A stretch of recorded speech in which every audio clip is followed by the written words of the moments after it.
One day, a king thought of making fun of a wise minister. Through one of his clever plans, he had a trap prepared by a carpenter. The trap was such that it did not look like a trap from its outward appearance. Then, the emperor placed a fine juicy apple in the trap and secretly hid himself near the trap and anxiously awaiting the minister. After some time, the minister entered the court. He saw the apple and casually lifted it. At once, his hand was caught in the trap. The emperor immediately came out of his hiding place and said, "Wow, it is you. So many small things were being stolen from my palace.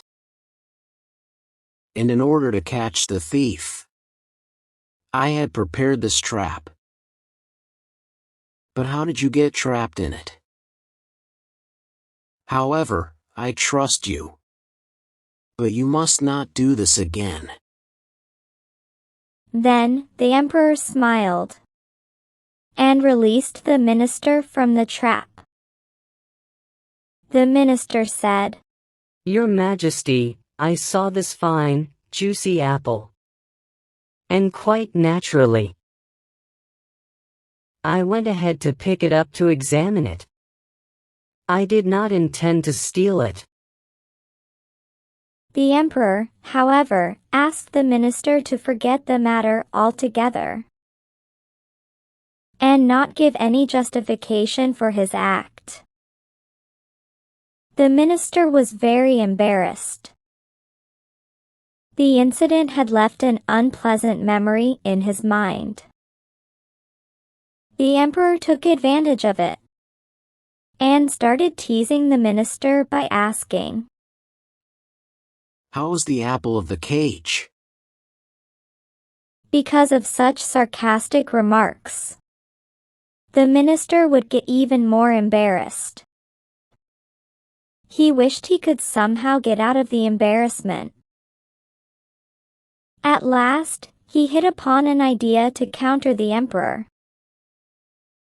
One day, the emperor went to the forest for a hunt. The minister had purposely avoided going with him,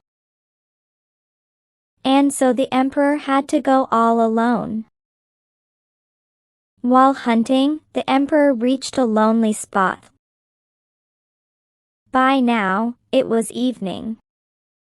Suddenly, he heard a loud voice saying, "Hey, who are you? Get down from your horse. Quick!" The emperor turned back to see who it was and found that a wild man dressed in tiger skin was standing under a big tree with a large bamboo stick in his hand. The emperor tried to avoid him and continued proceeding ahead. Suddenly, the wild man struck his stick hard on the ground and shouted, "Why don't you get down from your horse? I am the god of this forest. You must obey me." Now, the emperor was scared. He dismounted from his horse and bowed before the god of the forest. He said, "Oh, Lord, I have come here for hunting. Because the forest lies within the limits of my kingdom. But now I will go back." He was about to leave when the god of the forest said, "Wait, you have trespassed on my land, and hence you will have to bear the punishment." The emperor was more scared. He said, "Oh, Lord, please forgive me. It has all happened quite unknowingly." Well, in that case, you will have to bear a light punishment. Do you see that tree over there? Run fast to that tree, and while running, keep saying, like the god of the forest.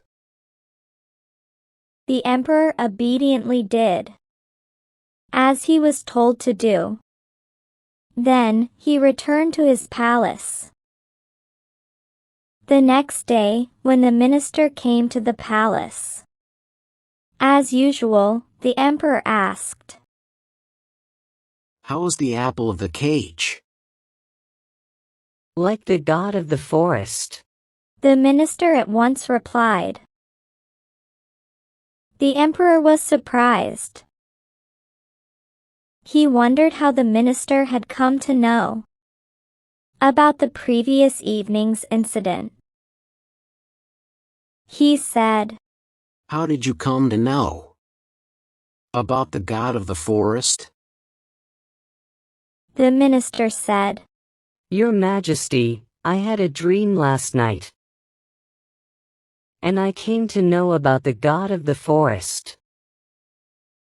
In fact, the minister himself, in disguise as a wild man, had made fun of the emperor. From that day on, the emperor stopped teasing and making fun of the minister.